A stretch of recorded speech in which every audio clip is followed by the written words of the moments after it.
conferencia de esta tarde, titulada Raphael Lemkin, la imaginación contra la barbarie y la creación de escenarios de justicia internacional, se enmarca en dos fechas destacadas. Hoy, 10 de diciembre, el Día Internacional de los Derechos Humanos, y el día de ayer, que fue el 9 de diciembre, también una fecha señalada por Naciones Unidas, pero como Día Internacional para la conmemoración y dignificación de las víctimas del crimen de genocidio y para la prevención de ese crimen.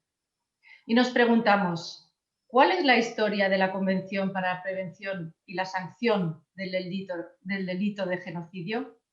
¿Cuál es el origen del término genocidio? ¿Quién lo inventó? Para responder a estas preguntas contamos hoy con Joaquín González Ibáñez, profesor de Derecho Internacional Público de la Universidad Alfonso X el Sabio. Y lo que nos interesa hoy de la destacada y prestigiosa carrera de Joaquín González es, en realidad, el hecho de ser el traductor de la autobiografía de Raphael Lemkin, titulada Totalmente Extraoficial, publicada por la editorial del Berg Institute de Derechos Humanos. Una obra que da cuenta de la vida de Lemkin como personaje excepcional de la historia del siglo XX, de personaje que dedicó todos sus esfuerzos a concienciar al mundo de lo que estaba ocurriendo durante los años 30 y 40 a los judíos europeos durante los años del Holocausto, y quien luchó posteriormente para que existiera un marco legal que pusiera fin a la barbarie de tales crímenes por medio de un tratado internacional que sancionara el genocidio. Es un honor, Joaquín, poder contar hoy contigo para ilustrarnos sobre la apasionante figura de Raphael Lemkin. Te escuchamos. Muchas gracias, Jessica. Muchas gracias a todas las personas que están escuchando y gracias por el interés en la figura de Raphael Lemkin y, en particular, este día es un día de celebración de derechos humanos y es una oportunidad para hablar de lo que yo denomino un personaje necesario e inexistente, porque lo primero que seguramente la mayoría de las personas están preguntando quién es Raphael Lemkin, que nunca la habían escuchado, lo cual, bueno, pues esa es la premisa clave del conocimiento, la duda de quién era y el desconocimiento.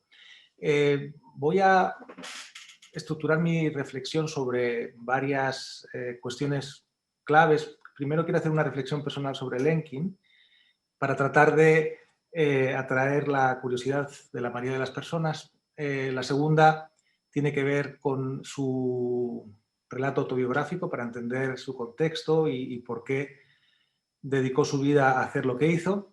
A continuación, hablaré algo que a mí me resulta especialmente de interés, sobre todo por mi admiración por George Orwell, que tiene muchas cuestiones, sobre todo para qué servía el lenguaje de Orwell, lo que contaba él, lo que nos trataba de explicar, y lo que hizo Lemkin, adelantándose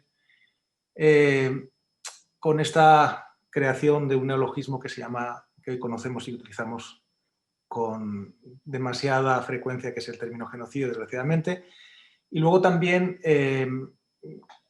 qué ha significado la Convención sobre Genocidio y por qué hoy todavía es una convención que desgraciadamente tenemos presente, porque los actos de genocidio, los genocidios siguen ocurriendo, aún sabiendo que hay una obligación internacional para prevenirlos y también para sancionarlos. Entonces, lo primero que quisiera empezar es, desde el punto de vista cronológico inverso. No voy a explicar su biografía desde el punto de vista histórico, sino que quiero hacer una observación de carácter personal de hoy, en el siglo XXI. Lemkin nació justamente al principio del siglo XX, en 1900, y murió en 1958. Pero Lemkin, que es el primer elemento que quiero compartir, porque luego voy a compartir varias imágenes originales de Lemkin para que todos podamos tener presente, pero Lemkin representa un personaje histórico que no hace falta tratar de encontrar otras figuras relevantes en la historia, sino yo quiero invitar a cada uno de las personas que están siguiendo esta charla, en algún compañero del colegio que era diferente, porque tenía otras sensibilidades, otras capacidades, porque quizás su tiempo presente era insuficiente y pensaba en el futuro que había vislumbrado, y que esa persona, de alguna manera, en nosotros, yo pienso, tengo claramente identificados a dos compañeros que fui muy injusto con ellos a veces en el colegio, pero que tenían razón en su necesidad de ver el mundo de esa manera,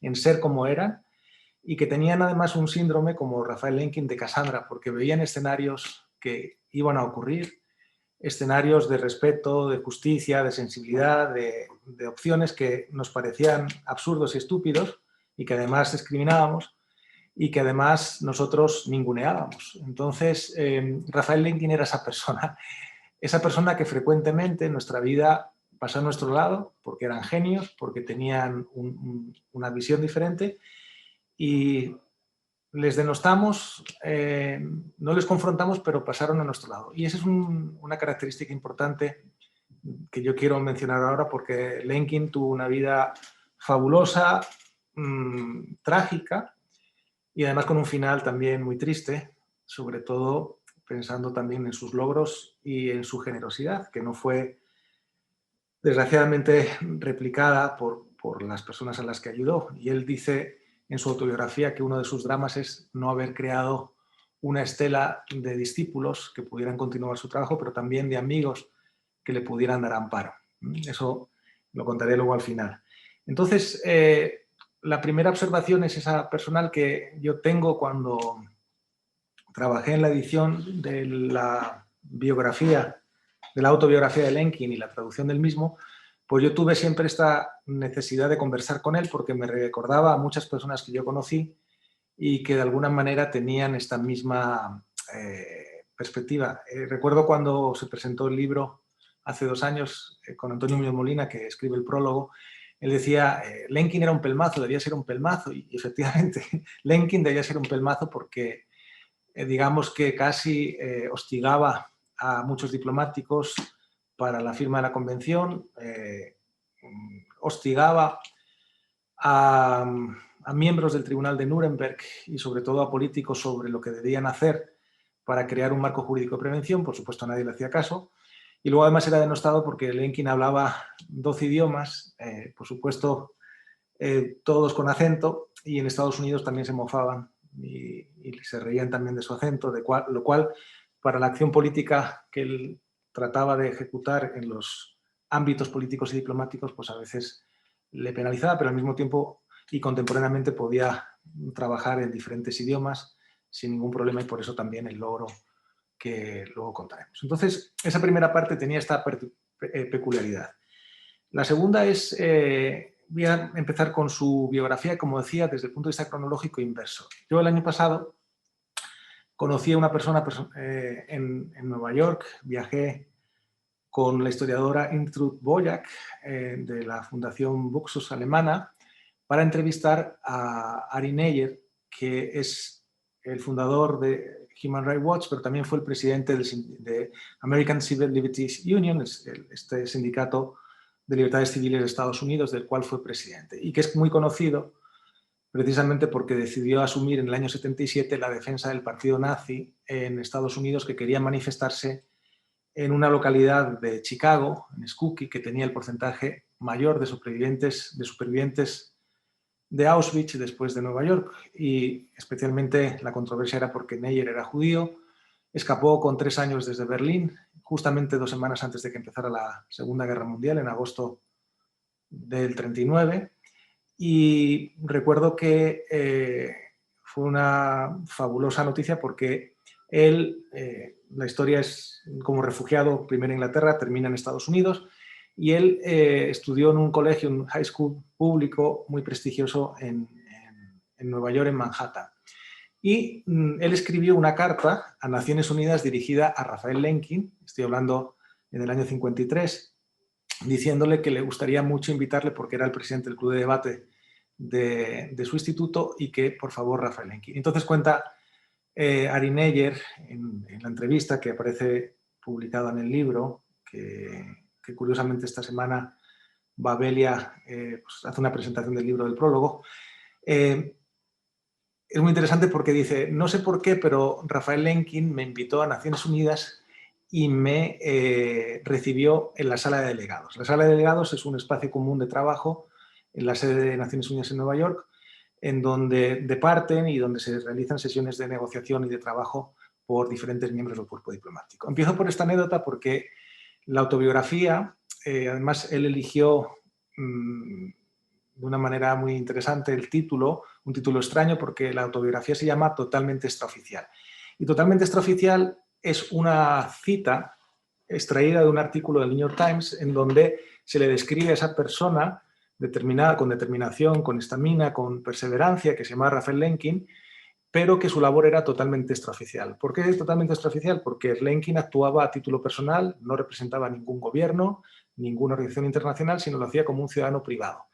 Lo que ocurría es que tenía pase libre en Naciones Unidas, en la zona de delegados, no tenía despacho, entonces toda su labor diplomática, pero también la de promoción, en este caso de la ratificación, pues la realizaba allí. Esa anécdota es la que quiero señalar porque estamos hablando de una persona con un carácter muy fuerte en el sentido positivo, pero con una determinación en que ninguna dificultad, ninguna amenaza, riesgo o limitación, pues eran poca para él. Y lo digo porque hay pocas convenciones en derecho internacional que tienen el nombre particular de una persona. Quizás el pacto Briand-Kellogg en el periodo de entreguerras en el marco de la Sociedad de Naciones, pero hay pocas convenciones como la que denominamos la Convención Lemkin, que es la Convención sobre Genocidio, que explicaré cómo se produjo. Voy ahora a incorporar un marco fotográfico, sobre todo porque es muy inspirador.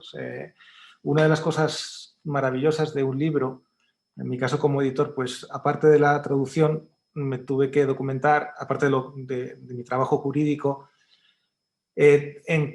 incorporé esta perspectiva sociológico-histórica, incluso psicológica, de Lemkin, y eso, bueno, pues muchas horas de trabajo, de investigación, también en la Biblioteca de Nueva York, siguiendo el trabajo de Donna Lee, que es la autora, la profesora australiana, que durante 2 años de trabajo en la Biblioteca de Nueva York y otros 2 en Melbourne, lo que hizo fue actualizar, interpretar parte de los diarios, porque algunos estaban mecanografiados y otros no, y ella lo que hizo fue incorporar una unidad narrativa, lo que se conoce como la autobiografía de Raphael Lemkin. Entonces, Lemkin nace en un mundo que ya no existe. Lemkin nace en el año 1900, el 24 de junio, en una ciudad que, la verdad es que hay 2 ciudades, Bialystok y Bolistok, que ahora mencionaré y que veréis la imagen, pero los efectos importantes es que nace en lo que hoy consideramos Bielorrusia, pero bajo la jurisdicción del Imperio Ruso, ¿de acuerdo? Hay que pensar que estamos todavía en el contexto de los grandes imperios continentales. Herr Lauterpacht, muchas personas seguramente habrán leído la obra de Philip Sand, Calle Este-Oeste, que nace 3 años antes, pues a no muchos kilómetros de Lemkin, pues nace en una localidad que pertenece al Imperio Austrohúngaro, aunque formaba parte hoy de Ucrania. Entonces, voy a incorporar en la pantalla las fotografías y las voy a ir narrando para afrontar esta parte que denomino biográfica y que, bueno, seguramente... Esta es la escuela judía donde Lemkin estudió hasta los 11 años, Volkovisk o Bialystok, dependiendo de las fuentes en donde se cifra el nacimiento. Lemkin es el segundo por la izquierda, el que lleva corbata, ahí está, y desde niño fue un niño prodigio, pero un niño prodigio solitario. Su padre era algo muy importante porque la primera conciencia que tiene Lemkin de lo que le rodea es de injusticia. En aquel momento, los judíos dentro del Imperio Austrohúngaro, pero en particular perdón, no es el Imperio Austrohúngaro, en este caso en Polonia, no tenía derecho a poseer tierras ni tampoco a vivir en el campo. Y sus padres tenían alquilada una casa de manera ilegal.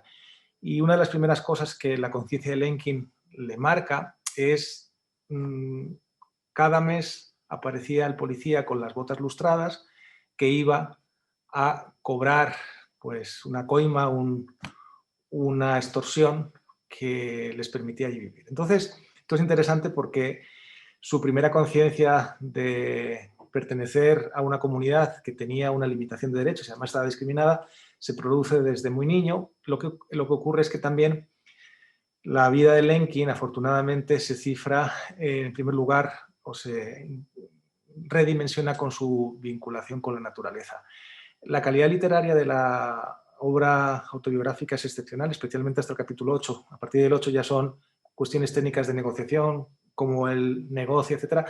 Pero las primeras son de una calidad literaria fabulosa. Su vida en el bosque, especialmente escribe poemas que aparecen también ahí traducidos, especialmente a Unaya, donde él pasaba las horas en el bosque leyendo, tiene un tono narrativo excepcional. Y una de las cuestiones curiosas es que hay un libro que le marca, que es Quo Vadis de Sienkiewicz, el autor polaco, en su lengua materna, hablaba yiddish, y hay una parte muy bonita que explica la suerte de haber podido profundizar en los conceptos de la lengua hebrea.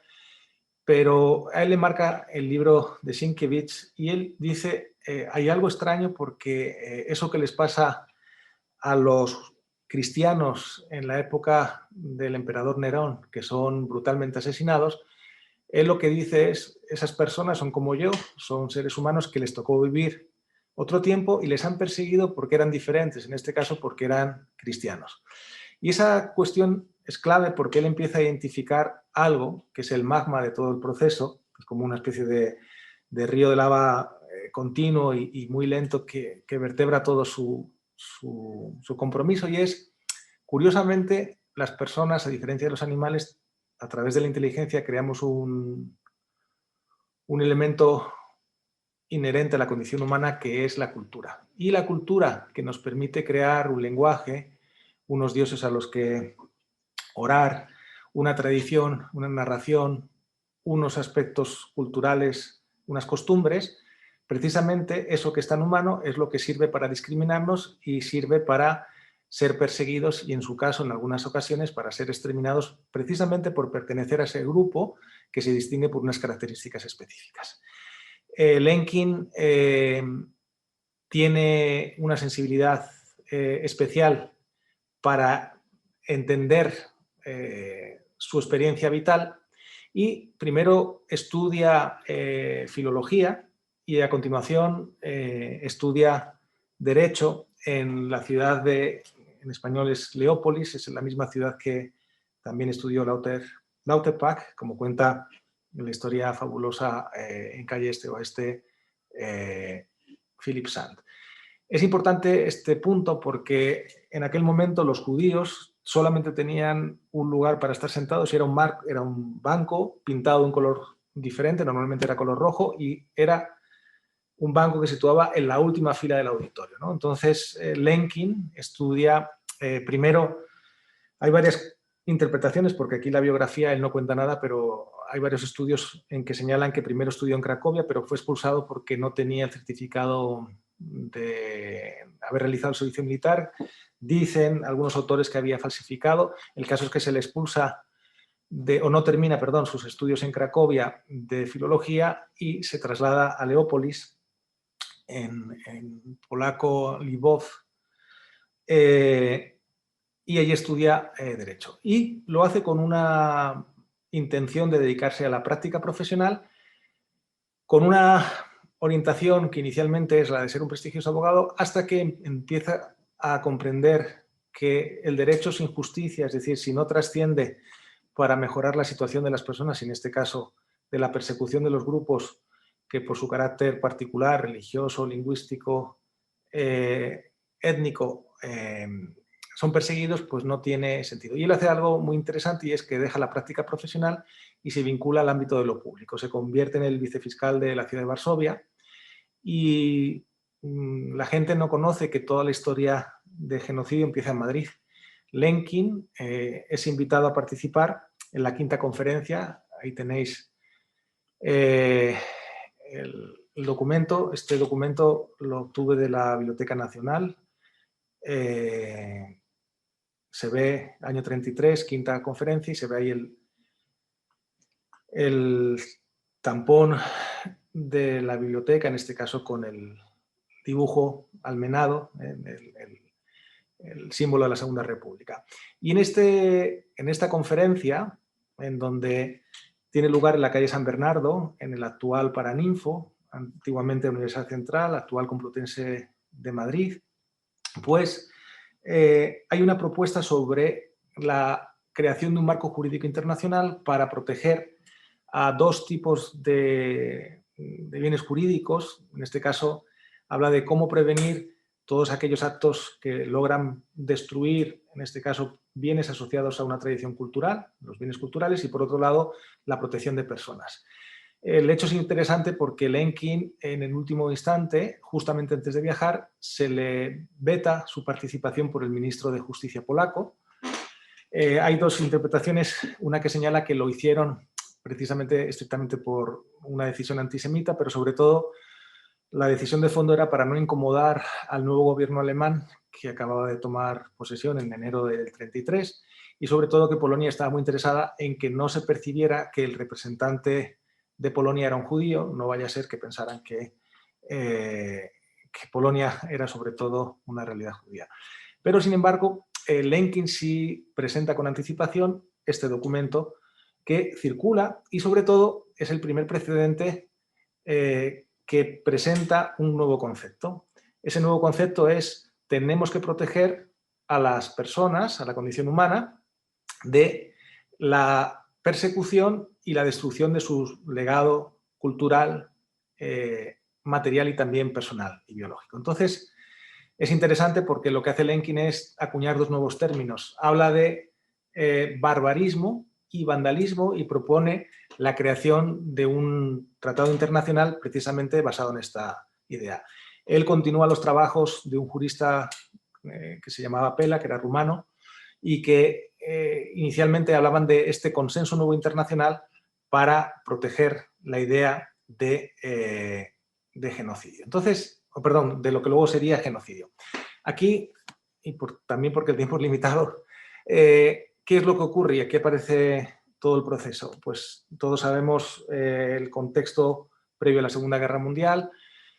Cuando se declara la Segunda Guerra Mundial, la invasión por parte de la Unión Soviética por el este y por el oeste de la Alemania nazi el 1 de septiembre de 1939, hay una orden a la primera semana de la guerra en el que indica que todas las personas físicamente hábiles tienen la obligación de salir de Varsovia y escapar, literalmente.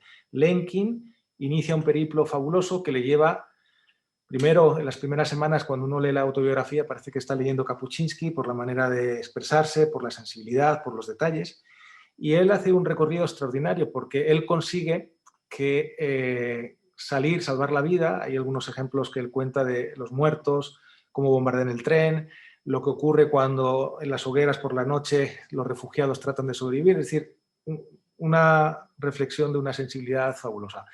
Pero Lenkin, que logra cruzar hacia Lituania, la frontera terrestre,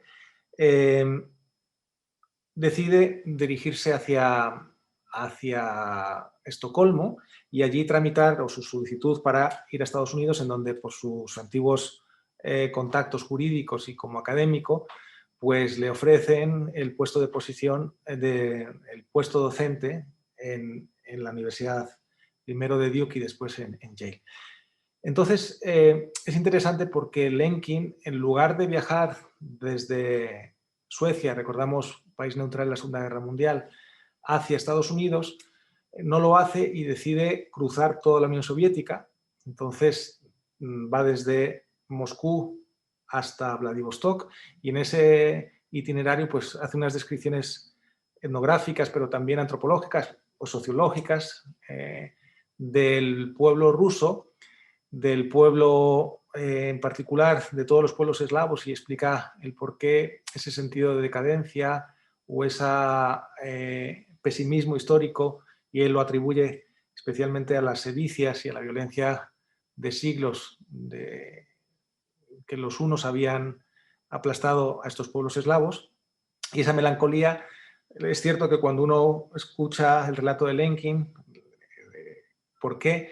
Pues realmente tiene una sensibilidad excepcional. De ahí cruza a Japón, e igualmente en Japón, primero explica lo que todos sabemos, pero cuando uno va a Japón, esa dualidad entre el conservadurismo más clásico y conservador de las esencias y los valores, pero al mismo tiempo de una modernidad rampante, y eso lo hace en el año 40, a principios del año 40, con una capacidad de narración fabulosa. Cuando llega a Estados Unidos, esta es la primera foto que tenemos de él en Estados Unidos, aparece ahí entre sus profesores, entre sus colegas, con gafas, en la Universidad de Duke en el año 42. Y desde este momento, cuando llega a Estados Unidos en el 41, no abandonará nunca su condición de refugiado. ¿De acuerdo?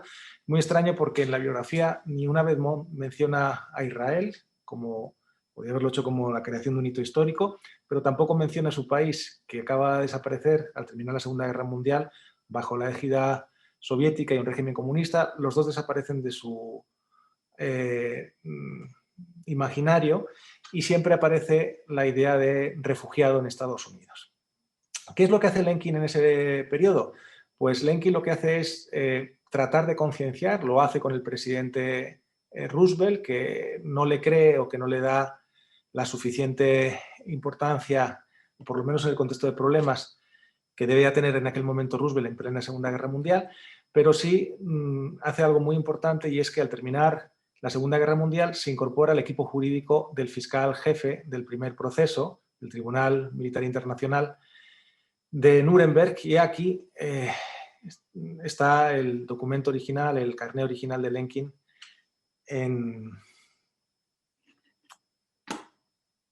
que ahora mismo, cuando me permita el ordenador, mostraré.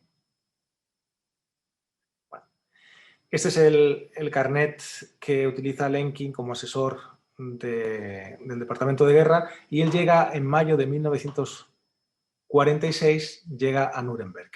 Él está en la sala 600, es un detalle de la sala 600, facilitado por la Academia Internacional de los Principios de Nuremberg, que es una institución de derecho público alemana que precisamente promueve el legado de los principios de Nuremberg, que fueron contenidos en una resolución de la Asamblea General del año 1946. Entonces, Lenkin, ¿qué es lo que hace en Nuremberg? Se da cuenta que la justicia penal internacional no sirve, o por lo menos el formato que se ha creado en Nuremberg, no es el adecuado para, primero, reparar a las víctimas y, sobre todo, evitar, como dice literalmente, a los futuros Hitler en la historia.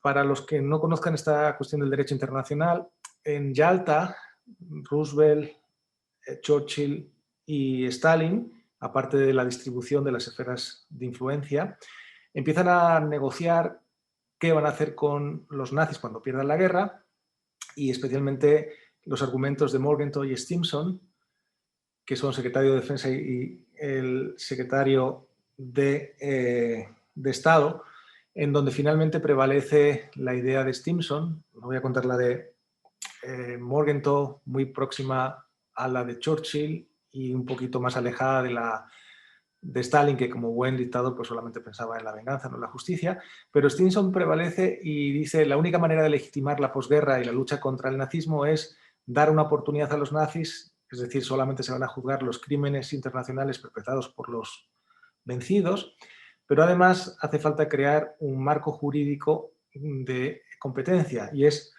lo que tiene lugar en Londres. Se llama la Carta de Londres, se adapta a la Carta de Londres el 8 de agosto de 1945, en donde se fija la jurisdicción.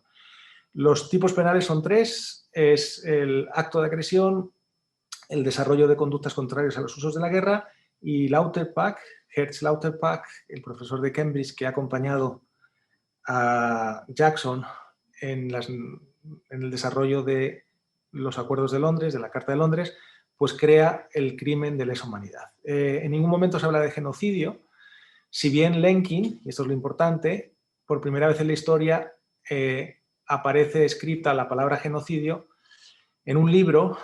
Esa es la primera vez en este libro, que se llama Axis Rule in Occupied Europe, el dominio de las potencias del Eje en la Europa ocupada. Es este libro que está aquí y que quiero leer una cita muy interesante de un autor muy importante en Derecho Internacional, que es Antonio Cassese, que fue el presidente del Tribunal ad hoc para la antigua Yugoslavia. Y en este libro, que se titula Pensando en Derechos Humanos, hay un capítulo dedicado al genocidio. Y entonces dice así, lo leo porque realmente es interesante. Dice, ¿cuándo existe genocidio? Le pregunta, se habla tanto del genocidio, pero el ciudadano de a pie todavía no tiene claro qué significa este concepto. Y dice Cassese, el término es una especie de palabra mágica porque se cree que con él, con el solo hecho de pronunciarla, se resuelve todo. El término fue acuñado en 1944 por un abogado judío polaco, Raphael Lemkin, quien luego desarrolló el concepto en un libro histórico, político, jurídico, complicadísimo, verdaderamente ilegible hoy en día, pero importante por la invención del término. Entonces, este libro es el que tenéis en la pantalla, es este libro, y en el capítulo 6, por primera vez en la historia, aparece la palabra genocidio. Está publicado en 1944, pero ya Lemkin la utiliza por primera vez en el año 1943. Es muy interesante porque la primera frase dice New conceptions require new terms, es decir, nuevas concepciones requieren nuevos términos, nuevas palabras. Y es lo que quería explicar más tarde sobre su idea conceptual o el uso del lenguaje precisamente para incorporarlo a una idea de justicia y sobre todo cómo recrear escenarios de justicia gracias al lenguaje.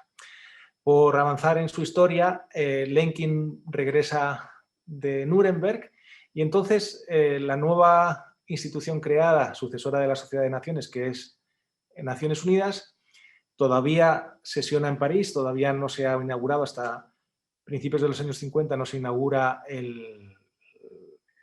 la sede de Nueva York.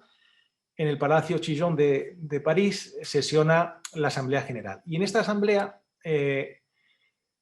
se empieza a discutir los términos del tratado que luego será la Convención para la Prevención y la Sanción del Delito de Genocidio. Previamente, en Ginebra, en la antigua sede de lo que fue la Sociedad de Naciones, en este caso ya incorporada a Naciones Unidas, el Comité de Derechos Humanos, el Comité Económico y Social y luego la sección de Derechos Humanos, en 1946, aprueban una resolución precisamente delimitando el concepto de genocidio.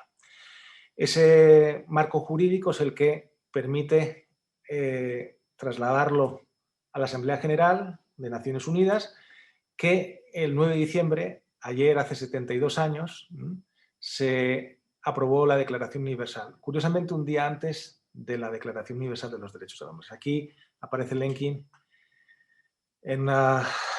Yo decidí no incorporar porque hay muchas fotos, hay algunas fotos muy tristes porque se ve a Lemkin muy enfermo, especialmente por tenía la presión alta, él murió de una isquemia cerebral al cruzar la calle, en la calle 42, donde se encuentra la Biblioteca de Nueva York. Curiosamente dicen que era para ver las últimas pruebas de su autobiografía con su editor. El caso es que en la Asamblea General, el 9 de diciembre del año 48, se produce primero la firma y luego pues, se produce la ratificación en los años posteriores para su entrada en vigor. Es muy interesante porque Lemkin también renueva o realiza una innovación muy interesante en la estrategia de los procesos, porque lo importante para la entrada en vigor del tratado es que existan un número de instrumentos de ratificación y Lemkin prescinde de los grandes estados que tienen muchas preocupaciones, por ejemplo Estados Unidos en un primer momento firma pero no ratifica porque se da cuenta que una parte de las conductas, especialmente los británicos hicieron lo posible para no firmar o para retrasar la ratificación, se daban cuenta que algunas de las conductas descritas en la convención pues las estaban cometiendo los estadounidenses en algunos estados del sur contra miembros de la población afrodescendiente y en el Imperio Británico pues muchas de las conductas eran las que infligían a los súbditos del Imperio Británico. Este es un texto, la primera vez que aparece una recensión en el New York Times, en este caso el New York Times Book Review, sobre la obra que decía Cassese que era ilegible, y es verdad porque es una obra que simplemente recoge la traducción de los decretos nazis en los territorios ocupados, excepto algunos capítulos en donde Lemkin trata de explicar que esos actos son genocidio. Es interesante porque en la obra que se puede acceder en la Biblioteca de Nueva York, se puede acceder a los textos originales como este, pero también están todos en formato digital. Uno se encuentra, por ejemplo, cuando él hace una narración de las violaciones de derechos humanos, aparece Bartolomé de las Casas y aparece precisamente la obra de la brevísima relación de la destrucción de Indias. Y en particular es muy interesante los garabatos de las pruebas sobre el término genocidio y qué otras palabras le condujeron finalmente a unir la raíz griega genos con el verbo cidere del latín, que es matar, genocidio, comporta estas dos palabras. Es el texto original que aparece en el mismo. Con tristeza muestro esta imagen que representa quizás la fotografía mejor de Lenkin, que es la de su necrológica. Curiosamente, esto es una especie de chiste de mal gusto, pero quizás es una de las mejores fotografías en su obituario en el New York Times. Y quisimos incorporar en la edición una carta de sus padres, que está escrita en yiddish, primero por la calidad literaria y humana del texto y sobre todo también porque refleja las condiciones de los últimos días de vida de los padres, ¿no? Estaba fichada el 25 de mayo del 41, justamente unas semanas antes de que los alemanes inicien la Operación Barbarroja y la ocupación de la Unión Soviética, y sus dos padres mueren en Treblinka.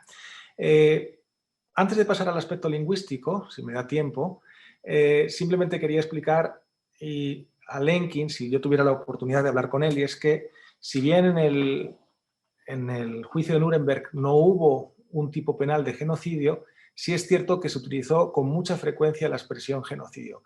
Si uno lee las actas, yo recientemente, el año pasado, publiqué un texto sobre el genocidio gitano, y es interesante porque se mencionan siempre contemporáneamente genocidio judío, genocidio gitano, y en la intervención de la apertura del proceso el 20 de noviembre del 45, tanto el fiscal francés como el fiscal soviético repiten varias veces la palabra genocidio, ¿no? En este caso como una descripción de una conducta, no desde el punto de vista jurídico, sino de un rechazo moral a ese tipo de conducta. Sin embargo, Fife, el fiscal delegado británico, y Shawcross, el fiscal británico, lo utiliza en numerosas ocasiones. Y especialmente Nuremberg, en total son 13 procesos. El primero es el Tribunal Militar Internacional, compuesto por las 4 potencias vencedoras, Francia, Gran Bretaña, Unión Soviética y Estados Unidos, y los otros 12 subsiguientes procesos son estrictamente tribunales estadounidenses, normalmente con un personal mixto de jueces estadounidenses, pero también con miembros de personal militar. En el proceso número 9, en el caso de los Einsatzgruppen, Benjamin Ferencz, que es el fiscal, hace un homenaje explícito a Lenkin, porque en el acta de acusación él hace referencia explícita al genocidio. Entonces, Lenkin, por terminar con la parte biográfica, en los últimos años de su vida, con numerosos achaques de salud, vive de la caridad que le dispensan ya ni siquiera los amigos, porque no los tiene, sino personas con las que había trabajado. Y él cuenta con una rudeza y con una frialdad tremenda cómo sobrevivía con sándwiches que algunas personas le daban, e incluso hay una parte que él narra cómo quiere tirar la puerta abajo en la casa de su apartamento el propietario porque no recibe el alquiler. Y bueno, la verdad es que Lenkin, como decía, termina olvidado, termina sin ningún tipo de eco internacional.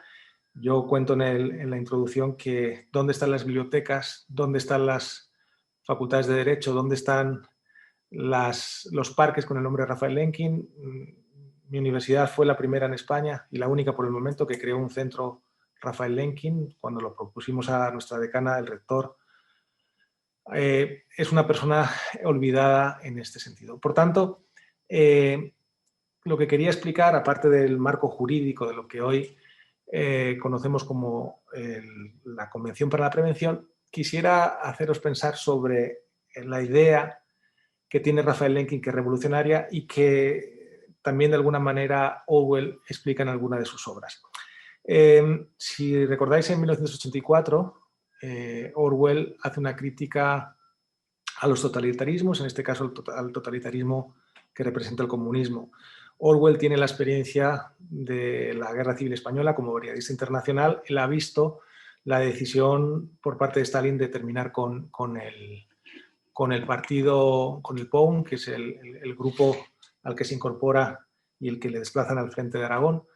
Es muy difícil no sentirse emocionado y leer a Orwell en homenaje a Cataluña y ver lo que él dice de los españoles, que es realmente excepcional, especialmente de los labriegos de Aragón con los que compartía el pan, pero también la trinchera. Orwell en 1984, ahí en esa distopia, el Gran Hermano crea un departamento filológico y no sé si os acordáis que tenía como misión eliminar cada semana del diccionario una serie de términos. Su razonamiento es muy sencillo, es cuanto menos libertad conceptual, es decir, cuanto menos categorías, y las palabras son categorías de conocimiento, no solamente de información, sino de conocimiento, tenga una persona, menos libre será para expresar sus opiniones y, en su caso, para oponerse al poder. Pues Lemkin hace justamente lo contrario. Él lo que dice es, ¿por qué ha ocurrido en la historia de la humanidad el crimen de genocidio? Pues precisamente porque no teníamos una palabra para nombrarla. Y él dice, lo cuenta en la autobiografía, que su inspiración, perdón, no lo cuenta en la autobiografía, lo cuenta en otro texto aparte, fue la idea, le vino escuchando a Churchill en el año 42. Si recordáis, ya los británicos habían interceptado la máquina Enigma y podían descodificar los mensajes. Y cuando Churchill lee los telegramas que los Einsatzgruppen están enviando desde el frente oriental, especialmente de Villar, sobre todo las masacres también en Lituania, en Bielorrusia, cuando ven los números de personas, los Einsatzgruppen informan X número de judíos liquidados, tantos de comisarios, etcétera, políticos y líderes comunales, Churchill dice, literalmente en inglés, we are facing a crime without a name. Estamos ante un crimen sin un nombre. Y Lemkin dice, pues es cierto ese razonamiento, hace falta poner un nombre para poder combatirlo.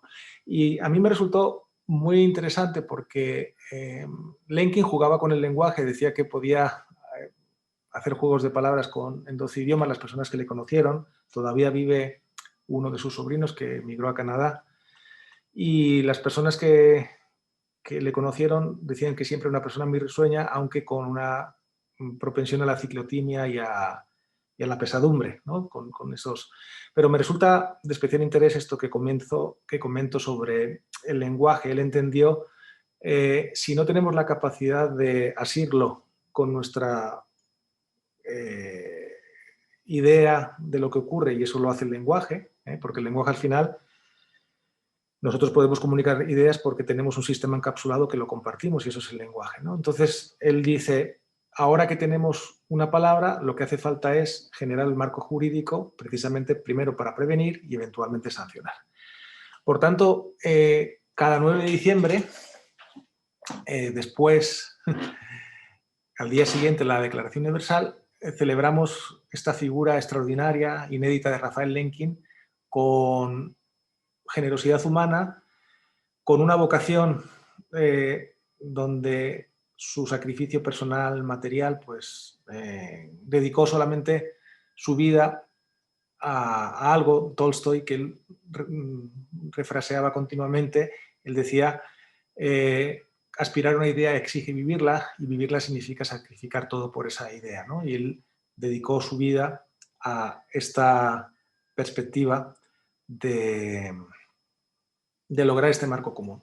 Me quedo con 2 ideas para concluir que creo que son interesantes, y es Lemkin, aun siendo víctima, aun siendo judío y ser por tanto el objeto de la persecución, hace una cosa revolucionaria, es que él se identifica como, sobre todo, miembro de la condición humana, y él identifica la necesidad de proteger a un grupo étnico, nacional, racial o religioso. Hoy ya no utilizamos la parte de racial porque la única raza es Homo sapiens sapiens, y lo hace precisamente con una generosidad sin referentes. Hoy no hablar de, dice, protejamos a las personas no por su nacionalidad, no por su fe, sino por su condición propia de familia humana.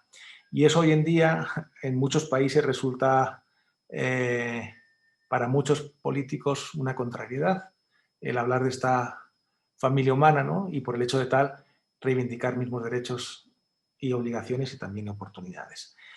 Con estas ideas espero que puedan inspirar a las personas que se quieran acercar a Raphael Lemkin, que además es una fuente inagotable de sorpresas por, como decía, su sensibilidad y también su conocimiento histórico. Para nosotros los españoles es muy grato porque habla, por supuesto, de la desaparición de los pueblos indígenas por la conquista, pero sobre todo habla del genocidio contra los españoles en Japón en el siglo XVI. E incluso él detalla algunos de los documentos que el embajador español remite a Madrid y especialmente también habla de las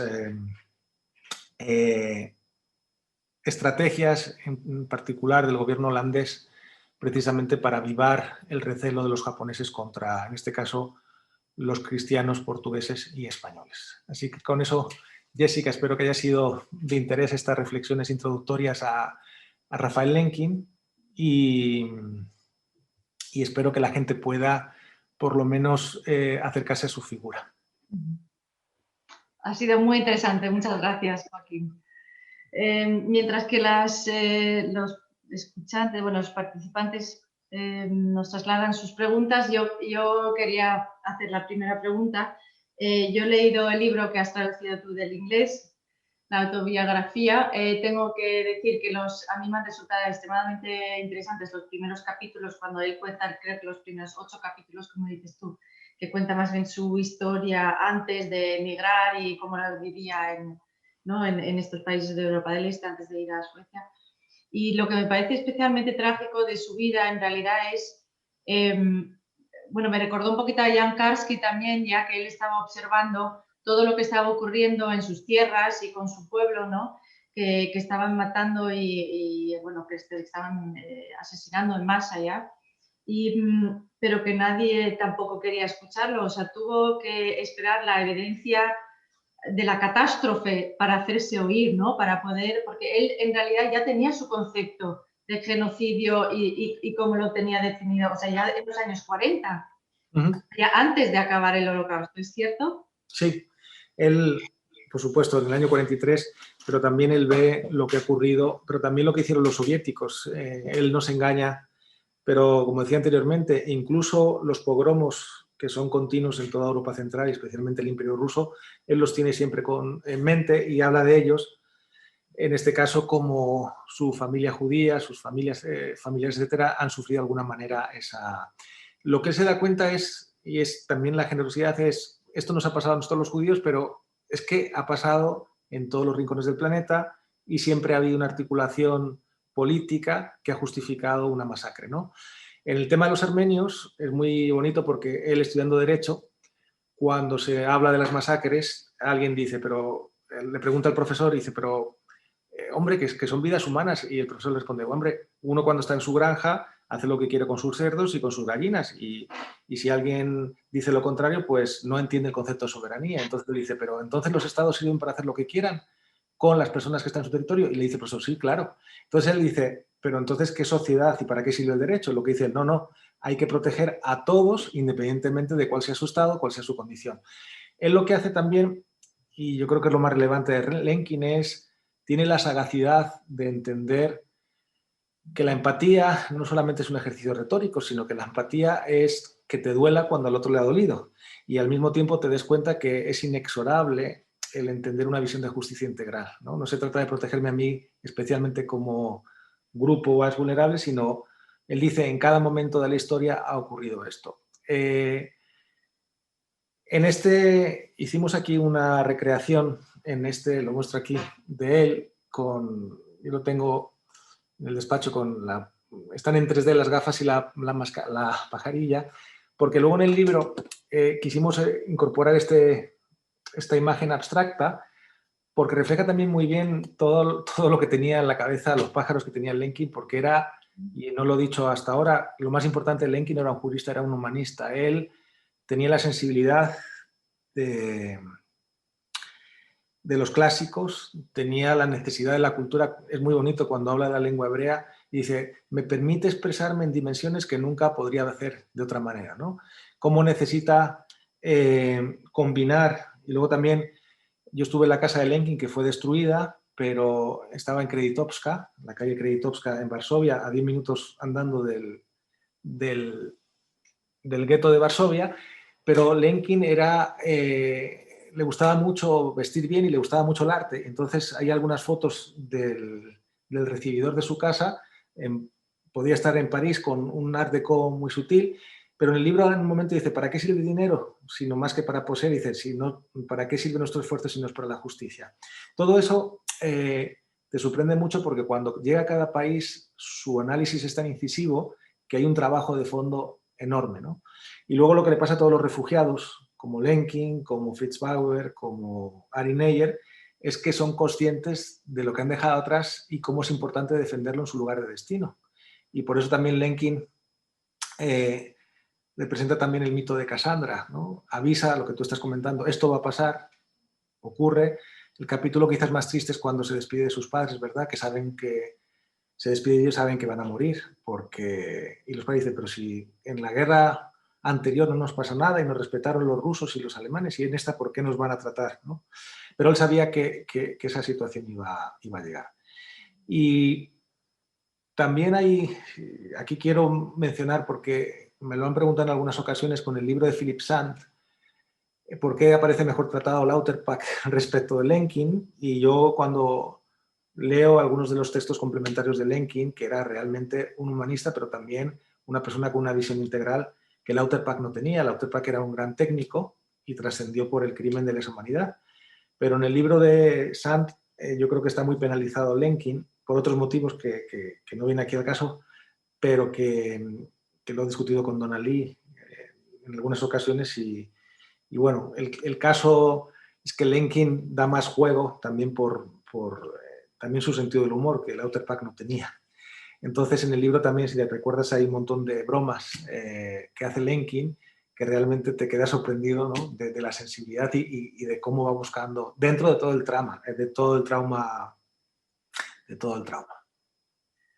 Muy bien. Tenemos, bueno, aparte que tenemos muchas felicitaciones por tu excelente presentación, que ha gustado mucho, y también saludos desde Colombia y México.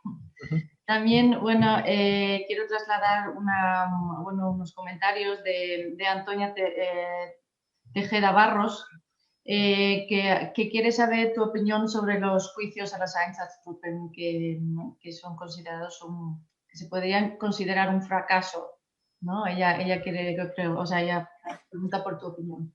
Mira, es muy interesante. Los Einsatzgruppen técnicamente es el proceso penal más grande de la historia, porque no me acuerdo el Oberste que declara de las SS, en donde sin ningún tipo de rémora le preguntan, ¿y cuántas personas asesinaron ustedes? Y él dice en alemán, no me acuerdo, dice, wir liquidieren, liquidamos a no sé cuántos, como, bueno, pues con toda la violencia brutal de las propias palabras, ¿no? El caso de los Einsatzgruppen es exactamente el mismo caso que la justicia penal internacional hoy en día. Las estrategias del litigio, y especialmente de la fiscalía, las acusaciones, pero también los medios procesales, hacen imposible articular un sistema diferente que sean el de los máximos responsables.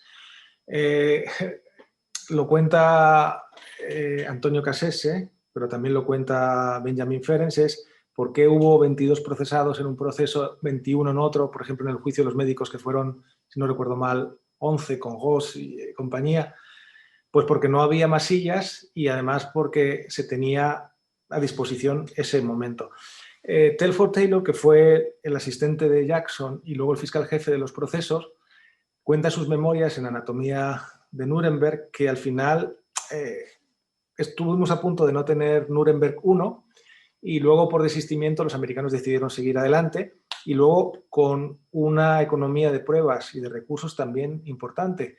No hay que olvidar que luego cuando se produce el bloqueo de Berlín, porque los juicios duran hasta el 49, el nuevo general McCloy que nombra Truman empieza a liberar a personas, especialmente el caso de los empresarios, que todos quizás en el premio Goncourt, que lo cuentan fabulosamente en esta novela Al orden del día.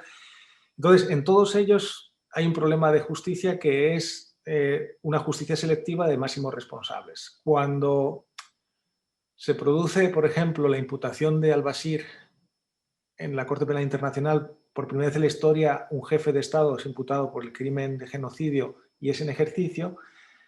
Hay un documental maravilloso que se llama Darfur Now, en donde aparecen las víctimas que han sido violadas, que han sido perseguidas, que son refugiadas, y entonces empiezan a oír los nombres de las imputaciones y dicen, pero no está mi violador, pero no está el que mató a mi padre. Entonces, cualquier proceso penal internacional tiene esta imposibilidad de reconocer. Lo que yo sí que creo que sí que se debería atribuir a todos los procesos es una falta de pedagogía de su relevancia. Es decir, yo para hacer este artículo sobre gitanos, genocidio gitano, pues he traducido por primera vez algunas de las actas y luego están todas disponibles porque hay varias universidades que las han digitalizado, pero hay algunos de los elementos totalmente desconocidos y también la Guerra Fría congela todo este legado y hay que esperar a la caída del muro de Berlín y que el Consejo de Seguridad cree los tribunales ad hoc. Pero, por continuar, creo que es un hito histórico. Las pruebas que Benjamin Ferencz recaba de los campos de exterminio son pruebas irrefutables y luego también parte de los telegramas que hemos mencionado antes con Enigma son parte de la prueba. Curiosamente, si uno lee el acta de acusación, Benjamin Ferencz no pide la pena capital, sino pide la respuesta más firme en derecho. Y él lo explica que él en ese contexto no estaba pensando en más sacrificios, pero desde luego el tribunal no le quedaba opción que la pena capital. Pero creo que es un hito muy positivo los Sánchez Group en el proceso número 9, ¿no? Seguramente con todas las deficiencias que pudieran tener, si no recuerdo mal, no dura más que 10 meses, y se considera hasta ahora el caso de derecho penal más grande de la historia. Muy interesante, muchas gracias. ¿Cómo se llamaba el documental? Que no lo he... Darfur Now. Darfur ahora. Es excepcional, sí. Igualmente hay un documental que nosotros aquí en el Instituto Berg, gracias a su directora Ellsberg, el documental se llama Watchers of the Sky, lo hemos subtitulado en español. Es muy interesante porque cuenta la vida de Raphael Lemkin y cuenta el desarrollo de 3 genocidios en marco paralelo y la reacción de la justicia y la institucionalidad internacional. Y al final del documental aparece una intervención de Benjamin Ferencz fabulosa y aparecen imágenes de los procesos de Nuremberg, especialmente de los Eisenhower, que el fiscal fue Benjamin Ferencz, su fiscal jefe superior era el general Taylor, Fort Taylor. Hay otra pregunta que me ha sido trasladada por otro canal. ¿Crees que Raphael Lemkin estaría contento con su trabajo ahora viendo otros genocidios?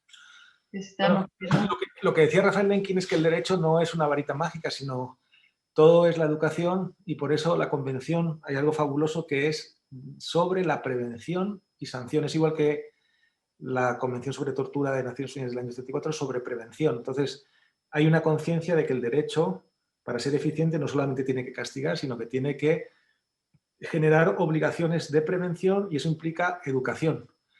Entonces, siempre que hablamos de educar en valores, educación de la ciudadanía, el instrumento más eficaz para proteger derechos humanos es la educación. Elimina prejuicios e imbuir a las personas, en este caso a los niños que no tienen prejuicios, ¿no? Antes, en valores como el respeto a la diversidad, la tolerancia, la cohesión, etcétera, es fundamental. Y la Carta de Naciones Unidas, en repetidas ocasiones, y esto es muy interesante, habla de la obligación de los estados de educar en derechos humanos. Luego eso cayó en una especie de letargo que yo siempre soy muy combativo con el tema de la asignatura Educación para la Ciudadanía porque no solamente es imprescindible, sino, como dice Fernando Savater, las democracias educan en defensa propia. Si tú a tus ciudadanos no les comportas de un marco ético de referencia por el cual merece luchar, en este caso son los valores democráticos, ¿para qué merece la pena ser un ciudadano?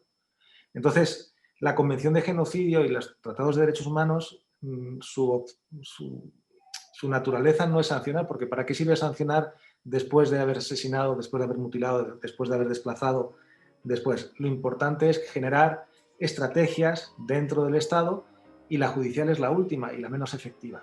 Lo que pasa es que ese es uno de los temas que Lenkin hace mención en Nuremberg, pero hay muy poca política pública orientada a esta cuestión, sobre todo de sensibilización y de responsabilidad común. Eso es muy importante. Pues muy bien, pues yo creo que son precisamente unos comentarios que pueden muy bien concluir esta tarde de hoy de esta conferencia, que te agradecemos mucho. Muchas gracias, Joaquín. Muchas gracias. Muchas gracias a todos. Gracias a todos. Igualmente. Muchas gracias.